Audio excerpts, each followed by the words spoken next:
കോഴിക്കോട് പുതിയ bus stand പരിസരത്തെ പ്രവർത്തനം നിലച്ച് മാസങ്ങളായിട്ടും കാൽനട യാത്രക്കാർക്കായി സ്ഥാപിച്ച എസ്കലേറ്ററിന് ശാപമോക്ഷമില്ല. അധികൃതരുടെ അനാസ്ഥ കാരണം നശിക്കുകയാണ് കേരളത്തിലെ ആദ്യത്തെ എസ്കലേറ്റർ ഫുട് ഓവർ ബ്രിഡ്ജ്. കേന്ദ്ര അമൃത് പദ്ധതിയിൽ ഉൾപ്പെടുത്തി കോഴിക്കോട് നഗരമധ്യത്തിൽ 11.35 കോടി രൂപ ചെലവഴിച്ചായിരുന്നു നിർമ്മാണം. അമൃത് പദ്ധതിയിൽ ഉൾപ്പെടുത്തി കേന്ദ്ര സർക്കാർ 5 വർഷം മുമ്പ് അനുവദിച്ച എസ്കലേറ്റർ കം ഓവർ ബ്രിഡ്ജാണ് തുരുമ്പെടുത്തും പൊടിപിടിച്ചും നശിക്കുന്നത്.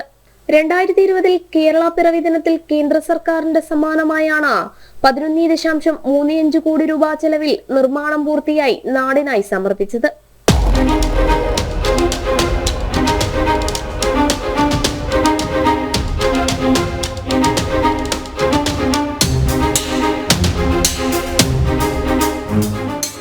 എസ്കലേറ്ററിന്റെ കൈവരികൾ തകർന്ന നിലയിലാണ്. കമ്പികൾ തുരുമ്പെടുത്ത് നശിച്ചു. മുകളിലും വശങ്ങളിലും നിറയെ മാറാലയും പൊടികളുമാണ്. എസ്കലേറ്ററിൽ കയറിയാൽ തന്നെ എങ്ങും തൊടാതെ ശ്രദ്ധിച്ച് നടക്കേണ്ട അവസ്ഥ.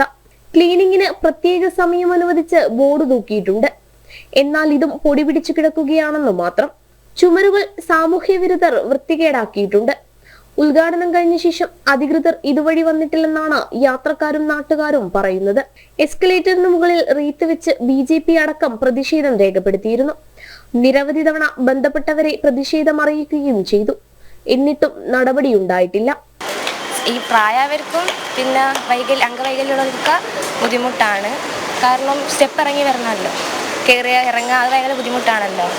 പിന്നെ പ്രഗ്നൻ്റ് ആയവർക്ക് ബുദ്ധിമുട്ടാണ്. നന്നായി പെട്ടെന്ന് പ്രവർത്തനം തുടരണമെന്നുണ്ട് ആവശ്യമാണ്. അധികൃതരുടെ അനാസ്ഥയ്ക്കെതിരെ നാട്ടുകാർ പീപ്പിൾസ് ആക്ഷൻ ഗ്രൂപ്പ് രൂപീകരിച്ച പ്രതിഷേധത്തിലാണ്.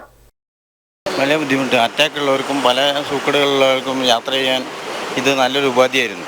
പക്ഷെ ആരും ഇത് ശ്രദ്ധിക്കപ്പെടുന്നില്ല. റീത്ത് വരെ വെച്ചത കാര്യങ്ങളൊക്കെ ജനങ്ങളുടെ കാര്യങ്ങളിൽ വളരെ പിന്നോക്കാണ് ഇവരെ കാര്യങ്ങളൊന്നും നടക്കുന്നതൊക്കെ. കേന്ദ്ര സർക്കാർ കോടികൾ ചെലവഴിച്ച് നിർമ്മിച്ച പദ്ധതി എത്രയും പെട്ടെന്ന് പൊതുജനങ്ങൾക്ക് പ്രയോജനപ്രദമാക്കണമെന്ന ആവശ്യമാണ് ശക്തമാകുന്നത്. കോർപ്പറേഷന്റെ ഭാഗത്തു നിന്നും ഇനിയും നടപടി ഉണ്ടായില്ലെങ്കിൽ പ്രത്യക്ഷ സമരത്തിലേക്ക് നീങ്ങാനാണ് നാട്ടുകാരുടെ തീരുമാനം. ജനം, കോഴിക്കോട്.